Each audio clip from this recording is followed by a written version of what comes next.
വിശുദ്ധ ബിബിയാന. റോമാക്കാരിയായ വിശുദ്ധ ബിബിയാന ജൂലിയൻ ചക്രവർത്തിയുടെ കാലഘട്ടത്തിലാണ് രക്തസാക്ഷിത്വം വരിച്ചത്. ഐതിഹ്യം അനുസരിച്ച് ക്രിസ്തുവിൽ വിശ്വസിച്ചിരുന്ന ഫ്ലാവിയൻ, ദെഫ്രോസ എന്നിവരായിരുന്നു വിശുദ്ധ ബിബിയാനയുടെ മാതാപിതാക്കൾ. ദഫ്രോസയെ തലയേറുത്ത് കൊലപ്പെടുത്തുകയും റോമൻ പുരോഹിതനായിരുന്ന ഫ്ലാവിയനെ ചൂടാക്കിയ ഇരുമ്പുകൊണ്ട് മുഖം പൊള്ളിക്കുകയും നാട് കടത്തുകയും ചെയ്തു. ബിബിയാനെയും അവളുടെ സഹോദരിയായ ദിമെട്രിയായെയും അവരുടെ എല്ലാ സമ്പാദ്യങ്ങളും കണ്ടുകെട്ടിയതിനു ശേഷം തടങ്കലിലാക്കി. 5 മാസത്തോളം ഈ സഹോദരിമാർ ഉപവസിച്ചു.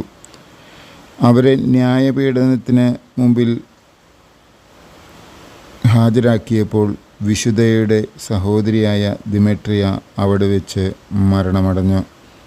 ന്യായാധിപൻ വിശുദ്ധ ബിബിയാനയെ ഫുഫിന എന്ന സ്ത്രീക്ക് കൈമാറി. ഈ സ്ത്രീ തൻ്റെ മുഴുവൻ കഴിവും ഉപയോഗിച്ച് വിശുദ്ധയെ ക്രിസ്തുവിലുള്ള വിശ്വാസം ഉപേക്ഷിക്കുവാൻ പ്രേരിപ്പിച്ചെങ്കിലും അവരുടെ ശ്രമങ്ങളെല്ലാം വൃഥാവിലായി. അതിനെ തുടർന്ന് വിശുദ്ധയെ ഈയം കൊണ്ടുള്ള മുള്ളാണികൾ നിറച്ച ചമ്മട്ടി കൊണ്ടടിച്ച് കൊലപ്പെടുത്തി. നായ്ക്കൾക്ക് ഭക്ഷണമാക്കാൻ വേണ്ടി അവരുടെ മൃതദേഹം വെളിമ്പ്രദേശത്ത് വലിച്ചെറിഞ്ഞു. എന്നാൽ ഒരു നായ പോലും വിശുദ്ധയുടെ മൃതദേഹത്തിൽ സ്പർശിക്കുക പോലും ചെയ്തില്ല. 2 ദിവസത്തിന് ശേഷം ജോൺ എന്ന പേരായ ഒരു പുരോഹിതൻ രാത്രിയിൽ അവളുടെ മൃതദേഹം മറവ് ചെയ്തു. റോമിൽ പ്രത്യേകമായി ആദരിക്കപ്പെടുന്ന കന്യകമാരായ 3 രക്തസാക്ഷികളിൽ ഒരാളാണ് വിശുദ്ധ ബിബിയാന.